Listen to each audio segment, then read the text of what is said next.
Hey everyone, welcome back. Today we're taking a look at the Polestar 6. Why we cannot wait for the Polestar 6 to arrive. The Tesla Roadster has had countless delays. The Tesla Cybertruck has had countless delays. However, the Tesla Cybertruck seems to be making a gradual progression, slowly edging towards production. The Tesla Roadster, on the other hand, is perhaps the least important car to the entire brand. Therefore, it is less a priority to Tesla. However, I do believe it's the opposite for Polestar. We've got two EV companies. Polestar is extremely underestimated. Tesla, some would say, is overpopularized. Both companies want to release a Roadster model vehicle. This will be a super sports car, and both vehicles look incredibly phenomenal. However, if I had to choose one of the vehicle, I'm definitely choosing the Polestar by a million miles. So while the Tesla Roadster is perhaps the least important vehicle to the brand, the Polestar 6 Roadster is the most important vehicle to the Polestar company right now.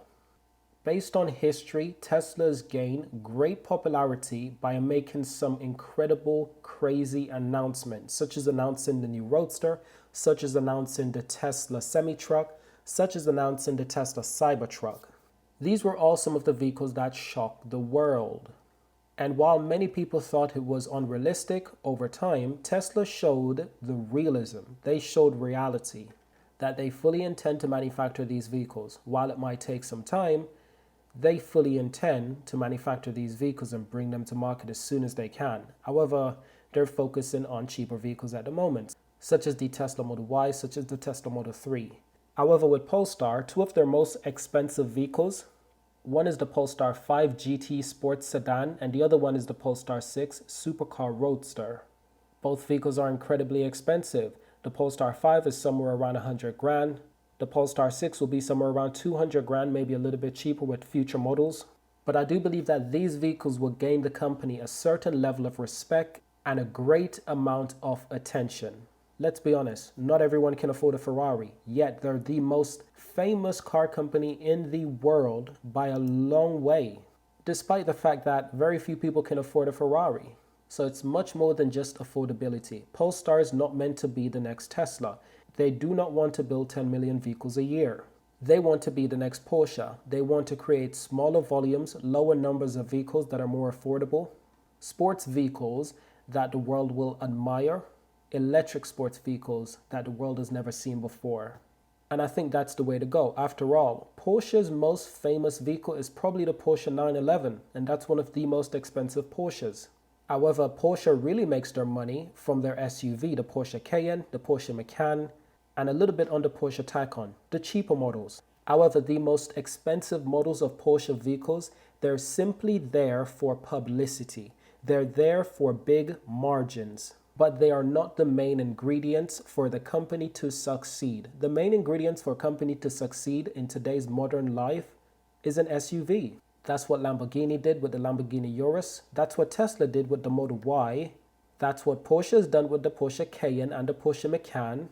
That's what Ferrari is doing right now with the Ferrari Parasangue. And that car is costing approximately a whopping $500,000. Incredibly insane. But Ferrari is such a great company that they can make 50% profit in margins on their vehicles on average. Most automakers will be happy if they can make 10 to 20% profit. Ferrari can make 50. And that's why Ferrari is so highly respected and valuable. And Ferrari understands the market that they need to change things. They've avoided an SUV for the longest time.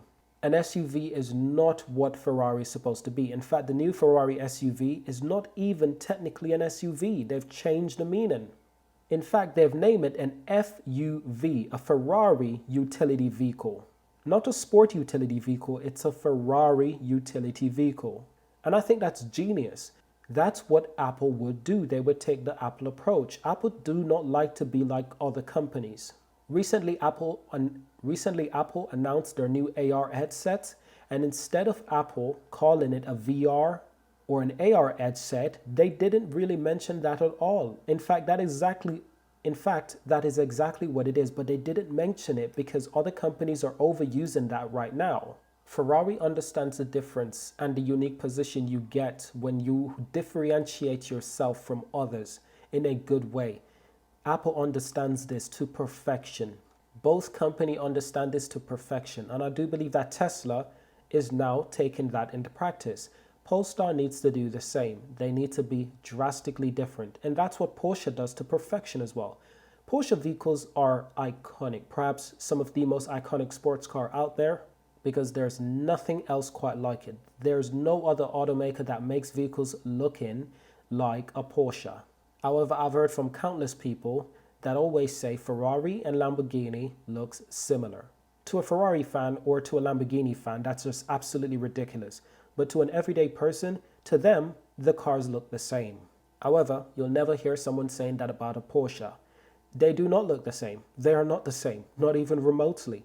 Porsche is distinctively different and they want to be that way. And to a certain extent, I respect that. And that's why I believe the Polestar 6 is truly underrated. It is truly a car that will help change the market for Polestar. It will set the standard for what the company stands for. It won't be the most profitable vehicle, certainly not. The most profitable vehicle for Polestar will be the Polestar 3 and the Polestar 4. Those are both SUVs. And of course the Polestar 2. Then we go on to the Polestar 5, which is basically a Porsche Taycan competitor.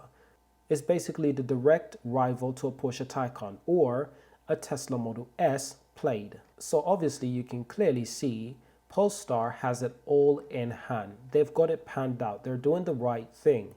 However, the interesting thing is that the entire market seems to underestimate Polestar and what they're capable of accomplishing and what these two vehicles will mean for the company. The Polestar 5 and the Polestar 6 will be a true game changer.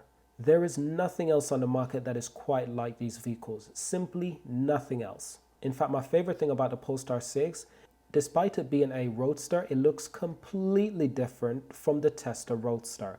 Both vehicles are meant to be direct competitor, but they look drastically different. And I respect that wholeheartedly.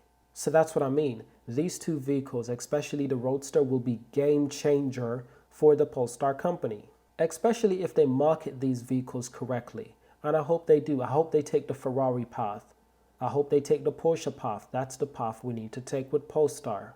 And I think long term, Polestar will perhaps have to change the way they manufacture some of their vehicles, because not everyone will be happy with vehicles being manufactured in China. I know it's completely backwards thinking. Everything else is manufactured in China, but people do not like it. Everything we use on a daily basis is manufactured in China, or it has something that is manufactured in China. So I honestly don't know why people do not like Chinese manufactured products more. All of our Apple devices are all manufactured in China. They might be designed in California, but they're manufactured in China. So we need to respect the Chinese a lot more. Clearly, they're doing something right if they're manufacturing almost every single one of our products that we use on a daily basis. That is not a coincidence. We need to respect that more. That is not a coincidence. We need to respect that more. And Polestar is being manufactured in China. Majority of manufacturing will be in China. And of course, the Volvo factory in South Carolina. But it's going to take some time before Polestar has a factory in Europe. But long term, that's what they'll need to do if they really want to win over the European market and the American market. They will have to tell people these vehicles are made in Europe. That's the only way people are going to be happy with buying these vehicles.